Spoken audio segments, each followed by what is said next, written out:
Hi friends, welcome to சமையல்கற்போம். இன்றைக்கி நம்ம சேனலில் ரொம்பவே ஈஸியான ரொம்ப டேஸ்டான 5 நிமிடத்தில் செய்யக்கூடிய வெங்காய தக்காளி சட்னி தாங்க செய்ய போகிறோம். நம்ம நார்மலாக செய்கிற சட்னி போல் இல்லாமல் கொஞ்சம் டிஃப்ரெண்ட்டாக இருக்குங்க. வாங்க இந்த சுலபமான 5 நிமிட வெங்காய தக்காளி சட்னி எப்படி செய்கிறதுன்னு பார்க்கலாம். மிக்ஸி ஜார் எடுத்துக்கோங்க. மிக்ஸி ஜாரில் 12 சின்ன வெங்காயம், 10 பல் பூண்டு, 7 வரமிளகாய் எடுத்திருக்கேன். உங்களுக்கு காரம் இன்னும் கொஞ்சம் கூட வேணும்னா இன்னும் ஒரு மிளகாய் சேர்த்து எடுத்துக்கோங்க. வரமிளகாய் சேர்த்ததும் பழுத்த தக்காளி 2 பெரிய தக்காளி கட் பண்ணி வச்சுருக்கேன். தக்காளி சேர்த்துக்கலாம். தக்காளி சேர்த்ததுக்கப்புறம் இந்த சட்னிக்கு தேவையான அளவு உப்பு சேர்த்துக்கலாம். உப்பு சேர்த்ததும் இப்போ நம்ம இந்த வெங்காய தக்காளியை அரைச்சி எடுத்துகிட்டு வந்துடலாம்.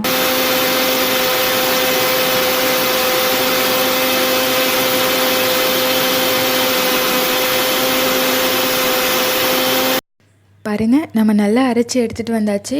பார்க்கவே கலர்ஃபுல்லாக இருக்குல்ல, டேஸ்ட்டும் அப்படியே இருக்குங்க. இப்போ நம்ம இந்த சட்னியை தாளிச்சிட்டு வந்துடலாம். கடாய் வச்சுக்கோங்க. கடாய் சூடானதும் தேவையான அளவு நல்லெண்ணெய் சேர்த்துருக்கேன். நீங்கள் சமையல் எண்ணெய் கூட யூஸ் பண்ணலாம், அதுவும் நல்லா தான் இருக்கும். நல்லெண்ணெய் சேர்த்தா இன்னும் டேஸ்ட் அதிகமாக இருக்குன்றதுனால நான் நல்லெண்ணெய் சேர்த்துருக்கேன். எண்ணெய் சூடானதும் கடுகு கருவேப்பிலை சேர்த்து தாளிச்சிடலாம்.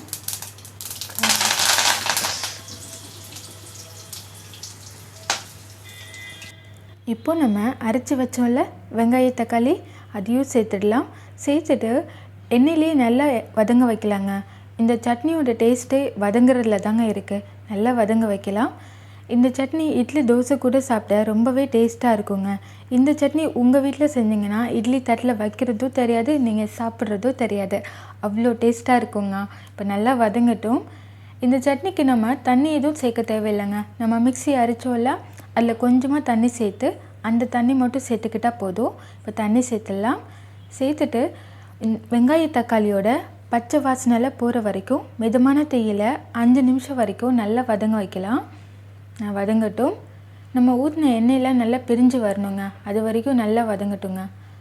இப்போ நல்லா வதங்கியிருக்கு. கொஞ்சம் நேரத்தில் இன்னும் கொஞ்சம் நேரம் வதங்கணும். அவ்வளோதான் ஃப்ரெண்ட்ஸ், நம்ம சட்னி சூப்பராக ரெடி ஆகிடுச்சு. நம்ம ஊற்றின எண்ணெயெலாம் பிரிஞ்சு நல்லா வதங்கி வந்திருக்கு. இப்போ நம்ம ஸ்டவ்வை ஆஃப் பண்ணிடலாம்.